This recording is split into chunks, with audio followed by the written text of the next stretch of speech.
بسم اللہ الرحمن الرحیم۔ ناظرین کرام، السلام علیکم ورحمۃ اللہ وبرکاتہ۔ ایک بہت بڑا مسئلہ ہمیں جو درپیش ہوتا ہے وہ نظر بد کا ہے۔ جس آدمی کو دیکھو پریشانی کا شکار ہے، گھروں میں الجھنیں ہیں، مسائل ہیں، تکلیفیں ہیں، بچوں کے مسائل ہیں، میاں بیوی کے تعلقات کے مسائل ہیں، کاروباری مسائل ہیں، تو جہاں اور بہت ساری وجوہات ہوتی ہیں، ایک بہت بنیادی وجہ نظر بد کی ہے۔ نبی کریم صلی اللہ علیہ وسلم نے فرمایا کہ نظر حق ہے۔ نظر ایسی برحق چیز ہے کہ آپ صلی اللہ علیہ وسلم نے فرمایا کہ یہ جانور کو ہنڈیا میں اور انسان کو قبر میں پہنچا دیتی ہے۔ اور جنات کی نظر کے بارے میں فرمایا، جنات کی بھی نظر لگتی ہے۔ جنات کی نظر کے بارے میں فرمایا کہ وہ نیزوں سے زیادہ تیز ہوتی ہے، نیزے کی نوک سے زیادہ تیز۔ نبی کریم صلی اللہ علیہ وسلم کے سامنے سے ایک لونڈی کا گزر ہوا، اس کے چہرے کے اوپر ایک پھوڑا بنا ہوا تھا، تو آپ صلی اللہ علیہ وسلم کی نظر پڑی تو آپ نے فرمایا کہ یہ صاعقہ ہے۔ صاعقہ کا مطلب کہ جنات کی نظر کے اثر سے یہ ہوا ہے۔ تو انسانوں کو بھی نظر لگتی ہے، جنات کی بھی نظر لگتی ہے، اور یہ نظر اتنی خطرناک چیز ہے کہ جب انسان کو لگ جائے، جو اس سے اثر انداز ہو جائے، تو اس کی ہلاکت اور بربادی یقینی ہو جاتی ہے۔ اور اس کی بنیاد چونکہ حسد ہے، اور حسد معاشرے کے اندر بہت عام ہے، بالخصوص ہم جنسوں کے اندر حسد بہت زیادہ پایا جاتا ہے۔ حسد ہمیشہ ہوتا ہی ہم جنسوں میں ہے۔ ڈاکٹر سے حسد کرے گا، عالم سے حسد کرے گا، عورت سے حسد کرے گی، طالب علم سے حسد کرے گا۔ تو انسان اپنے ہم جنسوں سے حسد کرتا ہے۔ کسی کے ہاں کوئی بہتری آ گئی، کسی کو مالی فراوانی مل گئی، کسی کا بچہ ذہین پیدا ہو گیا، اللہ رب العزت نے کسی کو مقام منصب دے دیا، کسی کو عزت دے دی، دولت کی فراوانی دے دی، کوئی بڑا مقام منصب دے دیا، تو کسی کو اس سے حسد ہو گیا۔ حسد کی بنیاد پہ دل کے اندر ایک کیفیت پیدا ہوئی، اور پھر دوسرے انسان کے اوپر بری نیت سے نظر ڈالی، اور اس کی اس بری نیت کے اثر سے وہ آدمی ہلاکت کے، بربادی کے کنارے پر پہنچ گیا۔ کتنی مرتبہ ہوتا ہے ایک تعلیمی بہت اچھا پڑھ رہا ہوتا ہے، بڑے اچھے نمبر لے رہا ہوتا ہے، لیکن اچانک سے اس کا دل اچاٹ ہو جاتا ہے، وہ تعلیم سے محروم ہو جاتا ہے۔ دو میاں بیوی بہت سکون کی زندگی گزار رہے ہوتے ہیں، عافیت کی زندگی، لیکن اچانک ان کے درمیان اختلافات پیدا ہو جاتے ہیں، لڑائی جھگڑے پیدا ہو جاتے ہیں۔ تو وہ جو آئیڈیل قسم کا تعلق تھا، ایک معیاری تعلق تھا، ایک معیاری رشتہ تھا، اس کے اندر دراڑ پیدا ہو گئی۔ بہن بھائیوں کے اندر اتفاق تھا، اتحاد تھا، پیار محبت سے زندگی گزار رہے تھے، ان کے اندر یہ مسائل پیدا ہو گئے۔ تو حسد کی بنیاد پر نظر لگتی ہے، اور نظر جب انسان کو لگ جائے تو انسان کو ہلاکت کے کنارے پر پہنچا دیتی ہے۔ ابو عبداللہ سیاحی کا مشہور واقعہ ہے کہ وہ ایک سفر میں تھے، ان کی اونٹنی بہت تیز رفتار تھی، تو لوگوں نے کہا کہ آپ کی اونٹنی بڑی تیز رفتار ہے، اس کو نظر بد لگ سکتی ہے، اور قافلے میں ایک آدمی ایسا ہے کہ اس کی نظر بہت زیادہ لگتی ہے۔ تو ابو عبداللہ سیاحی نے کہا کہ کون آدمی ایسا ہے جو میری اونٹنی کو نظر لگا دے، کس میں اتنی ہمت ہے؟ وہ اپنی اونٹنی کو چھوڑ کے ذرا سائیڈ پر ہوئے تو کسی نے اس آدمی کو جا کے بتا دیا کہ ابو عبداللہ سیاحی نے چیلنج کیا ہے کہ کوئی میری اونٹنی کو نظر نہیں لگا سکتا۔ اس کی نظر بہت تیز تھی، وہ نظر ڈالتا تھا تو وہ یقینی طور پر اثر انداز ہو جاتی تھی۔ وہ آدمی آیا اور اونٹنی کے پاس آ کر کہنے لگا، اللہ کی قسم میں نے آج تک ایسی اونٹنی نہیں دیکھی۔ بس اتنا کہنا تھا کہ وہ اونٹنی زمین پہ گر گئی اور تڑپنے لگی۔ یہ دیکھیں مستند قسم کی بات، علامہ ابن قیم رحمہ اللہ نے زاد المعاد کے اندر یہ بات بیان کی ہے۔ علامہ ابن قیم رحمہ اللہ متشدد عالم، ضعیف بات کو اپنے قریب پھٹکنے نہیں دیتے، تو مستند ترین بات ہے علامہ ابن قیم رحمہ اللہ کی نقل کی ہوئی بات۔ وہ کہتے ہیں کہ اونٹنی زمین پر گری اور تڑپنے لگی۔ کسی نے جا کے ابو عبداللہ سیاحی کو بتایا کہ تمہاری اونٹنی زمین پر گری ہوئی ہے اور تڑپ رہی ہے، اور کسی نے نظر لگا دی ہے۔ وہ آیا اور اس نے چند کلمات کہے، کہنے لگا بسم اللہ حبسی حابس و حجری یابس و شہاب قابس رددت عین العائن علیہ وعلی احب الناس الیہ۔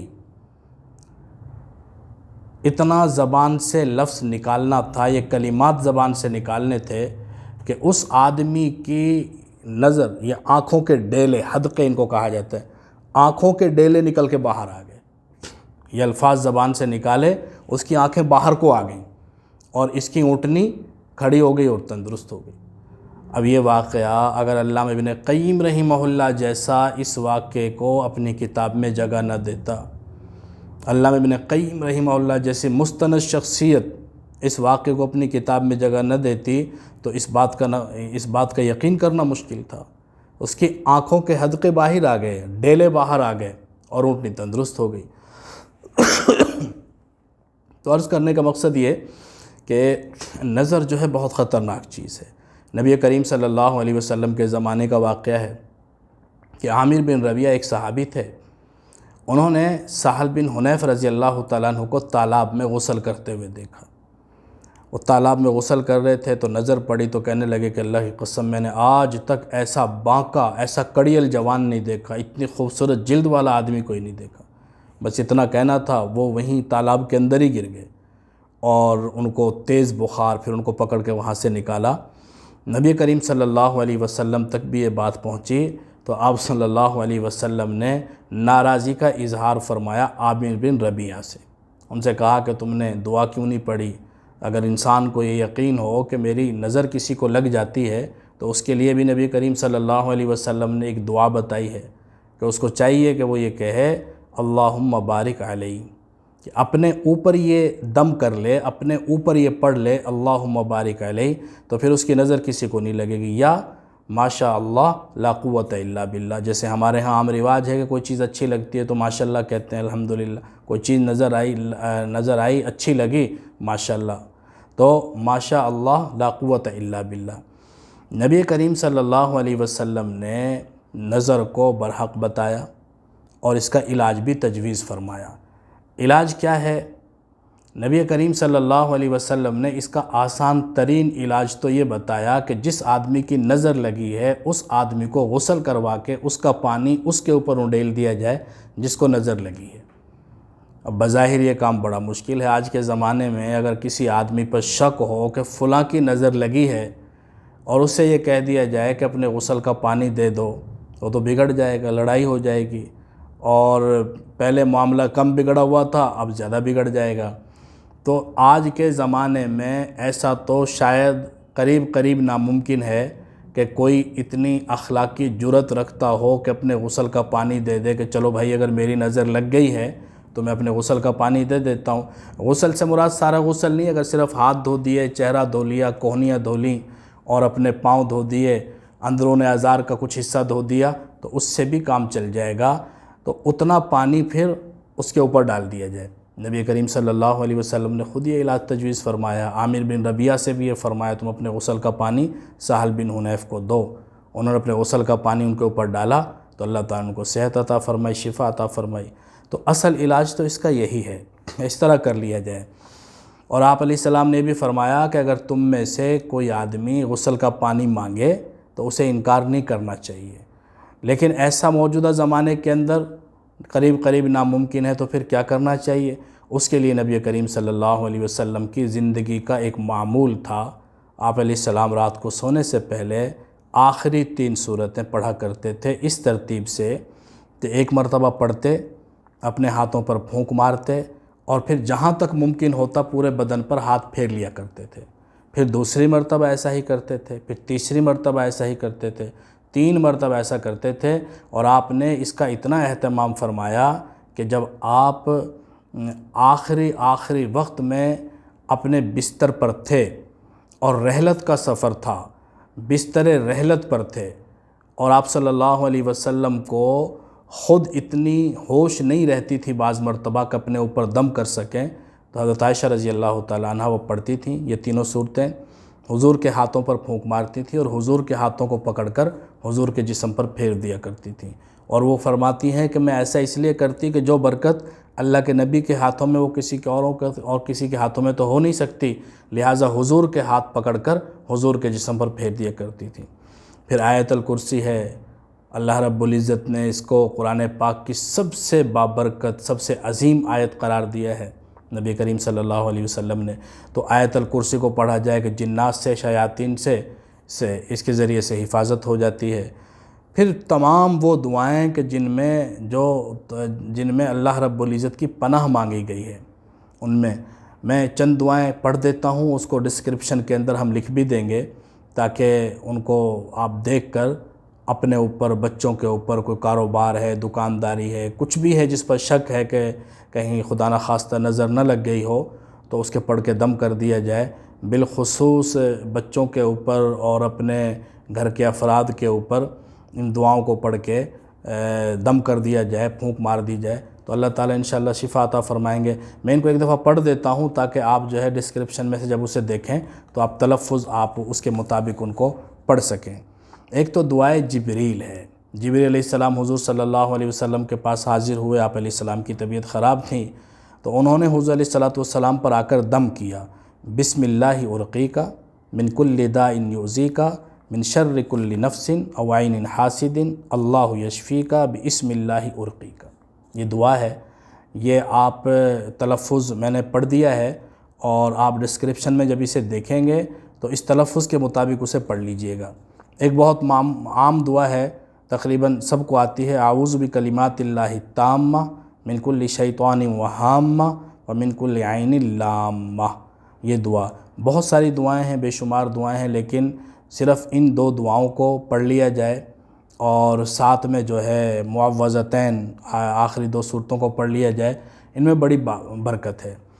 نبی کریم صلی اللہ علیہ وسلم کو نظر بد کے ذریعے سے کافروں نے نقصان پہنچانے کی بڑی کوشش کی تھی۔ وہ ایک آیت کریمہ ہے سورہ القلم کی، وہ آخری آیت ہے کہ وَإِن يَكَادُ الَّذِينَ كَفَرُوا لَيُزْلِقُونَكَ بِأَبْصَارِهِمْ لَمَّا سَمِعُوا الذِّكْرَ وَيَقُولُونَ إِنَّهُ لَمَجْنُونٌ۔ نبی کریم صلی اللہ علیہ وسلم پر کافروں نے نظر بد ڈالنے کی کوشش کری اجتماعی شکل میں۔ ایک پوری جماعت اس کام کے لیے مخصوص کی گئی کہ وہ آپ صلی اللہ علیہ وسلم کے اوپر نظر بد ڈالیں۔ وہ اکٹھے ہوئے اور انہوں نے حضور علیہ السلام کے اوپر نظر ڈالی بری نیت سے، اور یہ کہا کہ ہم نے ایسا انسان نہیں دیکھا، اتنا قابل، اتنا ذی استعداد انسان ہم نے نہیں دیکھا۔ انہوں نے آپ علیہ السلام کی بری نیت سے تعریف کی تاکہ آپ صلی اللہ علیہ وسلم کو نقصان پہنچے۔ اللہ تعالیٰ نے اس کا ذکر فرمایا ہے اس آیت کریمہ کے اندر کہ قریب ہے کہ یہ لوگ اپنی نظروں کے ذریعے آپ کو پھسلا دیں۔ کوشش کی انہوں نے، اور ایک قبیلہ تھا بنو اسد مکہ مکرمہ میں، اس قبیلے کی یہ ایسی ان کے اندر یہ چیز پائی جاتی تھی، اس پورے قبیلے کے اندر، کہ ہر آدمی کی نظر بد بہت تیزی کے ساتھ اثر کرتی تھی، اور ان کے بارے میں مشہور تھا کہ جب کسی جانور کی تعریف کرتے تو گھر جا کر بتا دیتے تھے کہ فلاں جگہ چلے جاؤ، وہاں پر گوشت تقسیم ہو رہا ہوگا۔ یعنی جب یہ کہا کہ اللہ کی قسم میں نے ایسی اونٹنی نہیں دیکھی، ایسی میں نے بھیڑ نہیں دیکھی، تو بس اتنا کہنے کی دیر ہوتی تھی اور وہ جانور گر جاتا تھا اور اس کو ذبح کرنا پڑتا تھا۔ تو یقینی بات ہوتی تھی کہ اگر ان میں سے کسی آدمی نے کوئی ایسا کام کیا ہے تو نظر بد لگے گی اور وہ جانور ہلاک ہو جائے گا۔ اس قبیلے کی بھی خدمات حاصل کی گئیں، اور وہ یہ کرتے تھے کہ کرائے پر آتے تھے، 2-3 دن بھوکے رہتے تھے اور پھر اس چیز کی تعریف کرتے تھے۔ تو نبی کریم صلی اللہ علیہ وسلم کو ایسے آدمی کی بھی آپ کے خلاف خدمات حاصل کی گئیں کہ آپ علیہ السلام کو نقصان پہنچایا جائے۔ اللہ تعالیٰ نے پھر یہ آیات نازل فرمائی، یہ آیت نازل فرمائی۔ حضرت امام حسن بصری رحمہ اللہ فرمایا کرتے تھے کہ جو انسان اس آیت کریمہ کو پڑھے گا، 29ویں پارے کی سورہ قلم کی آخری سے پہلی آیت ہے کہ جو آدمی اس آیت کریمہ کو پڑھے گا اللہ تعالیٰ اسے بھی نظر بد سے محفوظ فرمائیں گے۔ ایک برحق چیز ہے، بہت عام پائی جاتی ہے، بہت سارے لوگ اس کو وہم سمجھتے ہیں، وہم نہیں ہے، صحیح احادیث سے ثابت ہے، بلکہ قرآن سے ثابت ہے کہ اس آیت کریمہ کا تو نزول ہی اس مقصد کے لیے ہوا ہے۔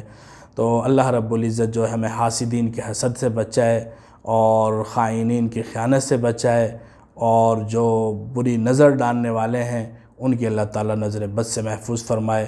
وما علینا الا البلاغ۔